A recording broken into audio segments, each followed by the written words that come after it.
আমরা প্রায় আমাদের কথাবার্তায় যাওয়ার কথা ছিল, আসার কথা ছিল, এই ধরনের বাক্যগুলোকে বলে থাকি।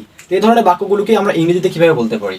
এই ধরনের বাক্যগুলোকে ইংরেজিতে বলতে আমরা suppose two plus verb one এই স্ট্রাকচারটি ব্যবহার করতে পারি। যেমন আমার ঢাকায় যাওয়ার কথা ছিল, এই বাক্যটিকে ইংরেজি হচ্ছে সাবজেক্ট আই, এখানে বি ভার্ব হচ্ছে ওয়াজ, তারপর হচ্ছে স্ট্রাকচার অনুযায়ী সাপোজ টু, এখানে ভার্ব হচ্ছে যাওয়ার কথা মানে গো, ভার্ব হচ্ছে গো, তাহলে 1 নম্বর ফর্ম বসাই দিলাম। তাহলে I was suppose to go. তাদের গতকাল আসার কথা ছিল, তাহলে they were suppose to, structure অনুযায়ী হচ্ছে সাপোজ